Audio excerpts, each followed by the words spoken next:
आप सभी को विदित होगा कि इस समय कांग्रेस के पूर्व अध्यक्ष राहुल गांधी जी जो है न्याय यात्रा पर भारत जोड़ो निकले हुए हैं। सबको जोड़ते हुए चल रहे हैं, कांग्रेस से जोड़ भी रहे हैं। हम राहुल गांधी से, खासकर राहुल गांधी से कहना चाहते हैं,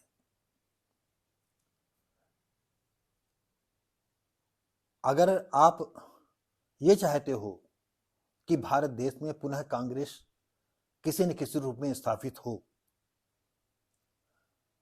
तो ये जो तुष्टीकरण की नीति है आपको बंद करना पड़ेगा। अगर आप तुष्टीकरण की नीति नहीं बंद करते हो, चाहे जितने अच्छे आपके नियम हो,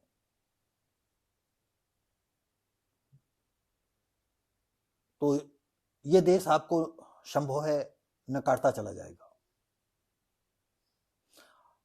यहां के हिंदू की आंखें खुलने लगी हैं, काफी हद तक खुल गई हैं, जिसका फायदा बीजेपी ले रही है। और यही हाल सपा का भी है, यही हाल बसपा का भी है। ये सब जो है मुसलमानों को दोनों कंधों पर ढोए जा रहे हैं, चाहे इनकी कमर टूट जाए। जितने लद सकें उतना, चाहे कांग्रेस है, सपा है, बसपा पर वो लादे हुए चल रहे हैं।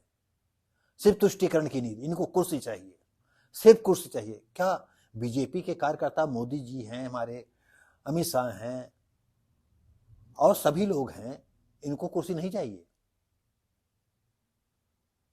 इनको नहीं डर लगता है कि हमारी कुर्सी चली जाएगी? तुमको डर लगता है? तुम तुष्टीकरण की नींद जो है, जब से देश आजाद हुआ है तब से तुष्टीकरण की नींद इस देश में चलती आ रही है। तो अगर कहीं आप जो है ये न्याय यात्रा निकाल रहे थे, भारत जोड़ो यात्रा निकाल रहे थे, और आप ये तुष्टीकरण की नीति न अपनाते, आप जो है आप 73% लोगों की बात करते हैं, शुद्ध समाज की बात करते हैं, बहुत अच्छी बात है। लेकिन शुद्ध समाज जो है, हमारा अपना मानना है, हमारे चाहे दर्शकों में कुछ किसी को न बात अच्छी लगती हो, मुसलमानों के साथ ये जिंदा तो रहेंगे, लेकिन आने वाले समय में अगर इसे तुष्टीकरण होता रहा तो इस जर जमीन पर कब्जा सारे मुसलमान करेंगे। आज आप सोचिए, 2 कौड़ी का मुसलमान लड़का और हिंदुओं को एक साथ उन लोग गाली देता है। आप सोचिए इनके कितना मनोबल बढ़ा हुआ है। हमने कई लोगों से कहा कि ब्राह्मण इनसे लड़ेगा? ब्राह्मण नहीं लड़े। कोई आज तक आपको बता दें, कोई किसी ने भी नहीं कहा वो कानून से लड़ेगा, कलम से लड़ेगा, बुद्ध से लड़ेगा। वो हाथ पैर से नहीं लड़ेगा। और हाथ पैर से कौन लड़ेगा? ये शूद्र समाज का, ये दलित है, शेड्यूल कास्ट के लोग हैं, ये लड़ेंगे। इनको गाहे बजाहे आप हिंदू बना लेते हो। खैर, डंका तो आप ही का बजेगा, क्योंकि तमाम ऐसे लोग हैं जो मुसलमानों के खौफनाक इरादों को जान गए हैं, उनके कदमों को जान गए हैं, तो ना चाहते हुए भी जो है बीजेपी को वोट देंगे। और बीजेपी के शासन में हम आपको बता दें, दलित लोग जो है बहुत पीड़ित हैं। हम कई वीडियो में बता चुके हैं, उनकी रिपोर्ट दर्ज नहीं होती हैं, पुलिस अधिकारी तक उनका कोई सुनता नहीं। पुलिस अधिकारी छोड़ दीजिएगा कि चाहे कोर्ट कचहरी हो, चाहे तहसील हो या कहीं हो, वो सुनते नहीं है। आपको इसी हम वीडियो के माध्यम से बताना चाहते हैं, हमारे गांव में एक चक्रोट है, गांव से लगा हुआ, और उस पर ठाकुर का कब्जा है। और हम 2 बार जो है तहसील दिवस में एप्लीकेशन दी। अभी 6 तारीख को शायद जो है यहां आयुक्त आई हुई थी, तो हमने उनके यहां एप्लीकेशन दी, कमिश्नर। तब लेखपाल ने जो है, एक लड़की है लेखपाल, उसने हमें फोन किया, तो मैंने कहा हमने एप्लीकेशन दी है। उन्होंने बताया भी कि 2 बार हम तहसील दिवस में दे चुके हैं, और एक जो है ये मंडलायुक्त आई हैं, हमने उनको भी दिया है। तो उन्होंने कहा कि हम सोमवार चलना चाहते हैं। तो हमने कहा अगर सोमवार चलना हो तो हमको एक दिन पहले बता देना, कि हम भी थोड़ा सा इधर उधर बिजी रहते हैं। तो सोमवार तो उन्होंने नहीं कहा, फिर कुछ दिन के बाद उन्होंने हमको फ़ोन किया। तो हम यहाँ थे नहीं, बाहर थे। हमने अपने परिवार के लड़कियों को बताया, आप पता नहीं पहुंची नहीं पहुंची। बाद में उन्होंने नहीं बताया, हमारे परिवार के लोगों ने भी नहीं बताया कि वो आई कि नहीं आई। उन्होंने कहा कि क्या फसलें जगी हैं या फसल लगी हुई है, तो मैंने कहा हाँ फसलें हैं। हमारे खेतों के पास एक चक्रोट है, उस पर भी जो है बहुत मुश्किल में गाड़ी निकल जाती।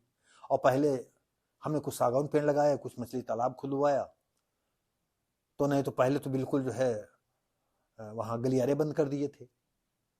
तो ये सिचुएशन है कि यानी एप्लीकेशन देते रहो, तुम देते रहो, मेरी कहीं सुनवाई नहीं होगी।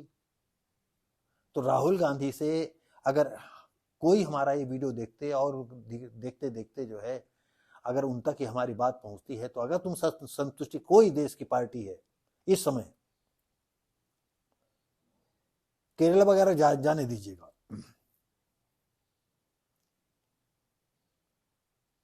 वहां की बात नहीं करते, क्योंकि वहां एक तरह से जो है सब सरीते के कानून चल रहे हैं। तो शायद आपका सपना ये धरा का धरा रह जाएगा। भारत जोड़ो न्याय यात्रा जो चला रहे हैं, शायद आपका सपना ये पूरा नहीं होगा जब तक आप तुष्टीकरण की नीति चलाते रहेंगे। तो साथियों, आप भले जो है 73% लोगों को, शूद्रों की बात करते हो, दलितों की बात करते हो, बैकवर्ड की बात करते हो, ओबीसी की बात करते हो, लेकिन आप सोचो तो कि कितने ओबीसी आपकी बात सब मानेंगे कि आप ठीक कह रहे हो। लेकिन ये जो इस्लाम की विभीषिका है, अंबर बेल की तरफ फैलती जा रही है, उनको सबसे पहले इनका सामना करना है, फिर बाद में अगर कुछ होगा तो होगा। तो साथियों, इस तरह से जो है आप बेरोजगारी की बात करते हो, ये सच है कि इन पिछले कई सालों में हर विभाग में कमी है, नई नियुक्तियां नहीं हो रही हैं। और आज थोड़े दिनों से जो है पेपर में जो है इतनी नौकरियां निकल रही, इतनी नौकरियां निकल रही, इतनी नौकरियां निकल रही कि हम आपको क्या बताएं। अभी पुलिस जगह निकली थी, ये सोच लो कि शायद 50-55 हजार या 60 हजार के करीब जगह थी, और कम से कम 10 लाख आदमी जो है लड़के लड़कियों ने जो है उसमें फॉर्म डाले थे। अब आप सोचिएगा कि इस देश की क्या बेरोजगारी है। हर विभाग में कमी है, रेलवे में देख लीजिए तो कमी है। 4 लेखपालों का काम एक को जो है चार्ज लिए है, वो संभाल रहा है। तो ये स्थिति है। लेकिन सबसे पहले अब ये इस्लाम से जो है जूझना पड़ रहा है। तो राहुल जी, मेरी शुभकामनाएं हैं, लेकिन आप तुष्टीकरण, आपके साथ में सपा और बसपा सबको कहता हूं कि अगर आप सभी तुष्टीकरण की नीति अपनाओगे तो आपके सपने जो है शायद पूरे नहीं होंगे, और हम भी आपको जो है वोट नहीं देंगे, हम किसी को वोट नहीं देंगे। फिर जिसको इच्छा होगी हम दे देंगे। तो साथियों, इसी के साथ हम राहुल गांधी की बातों को समाप्त करते हैं। सभी लोग कहते हैं तुष्टीकरण नीति कर रहे हैं, हम भी कहते हैं तुष्टीकरण की नीति चली आई है। तो साथियों, अगर ये हमारा जो है वीडियो आपको अच्छा लगे, लाइक शेयर कमेंट करें, सब्सक्राइब करें। धन्यवाद।